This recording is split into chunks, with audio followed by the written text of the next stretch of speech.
In this video, I'm going to share with you 4 big ideas about how to play in tune on the violin, how to think about practicing playing in tune. First of all, the first of 4 big ideas. And by the way, you're going to get a chance to work on this through the video. I'm going to give you the opportunity to practice, so stick around. First of all, the big idea, I think it was Itzhak Perlman, one of my heroes, who said, don't think about trying to land with your finger in the right place. Think about always moving your fingers, being in a position where you're always seeking intonation, right? So if I have this drone and I'm trying to find the note E, of course I'm going to try to land on it.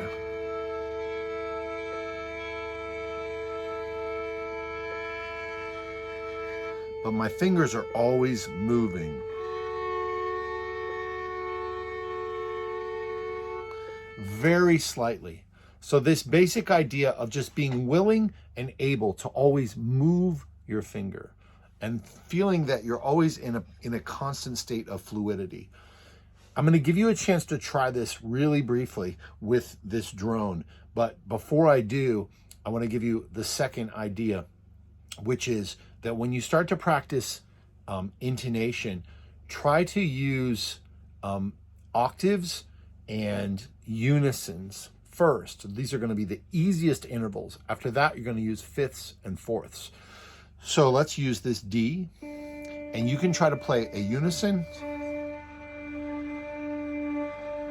Try to allow your finger to go a little bit high, a little bit low, and sink into a place where you hear the ring.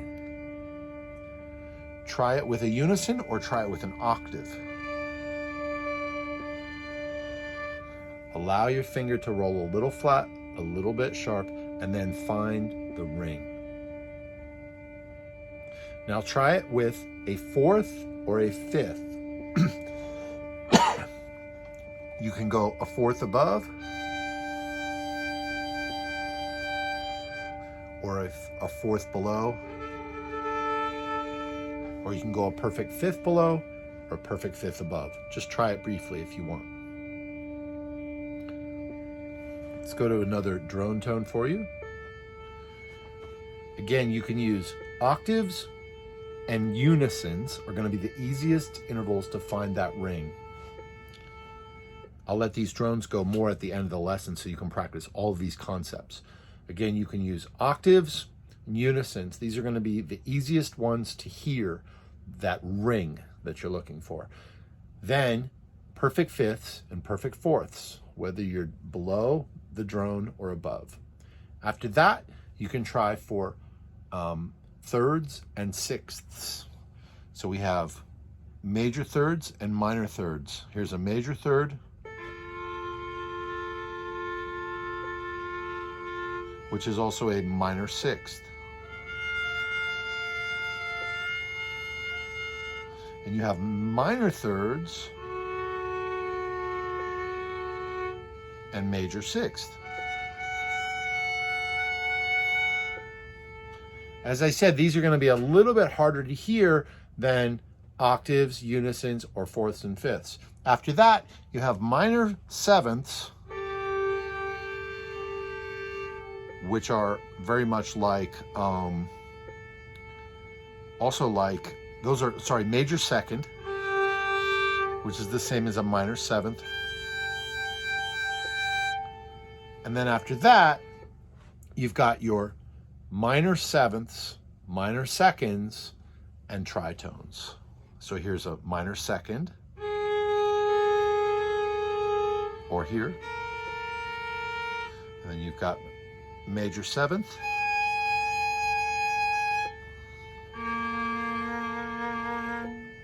and your tritone.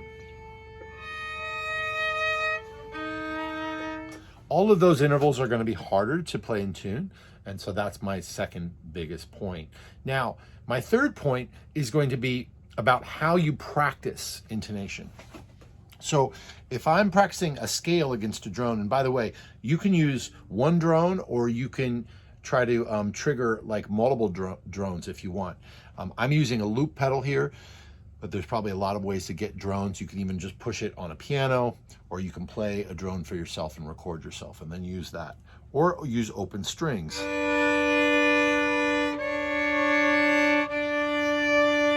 For some people, it's easier to practice against a drone, but you can use open strings if you want.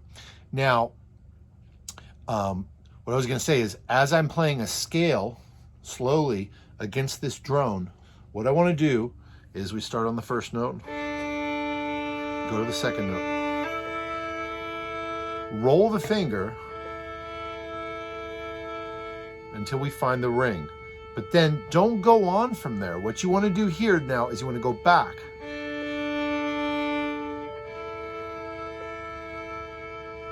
And see if you can get to the perfect note, to the perfectly in tune note a little bit quicker.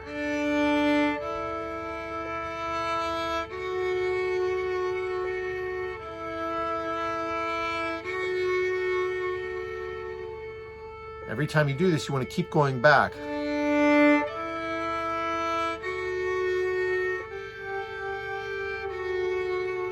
Like that. This is really critical, not just to find a note and get it in tune, but also if you're just setting your finger down and trying to play in tune, let's say, take your finger off, shake it out, and try it again. Again. And I'm going to let you do this at the end of the video, I promise. So this process of repeating, and then once you play a couple notes, going back to the note prior, playing a few notes, going back, doing it again.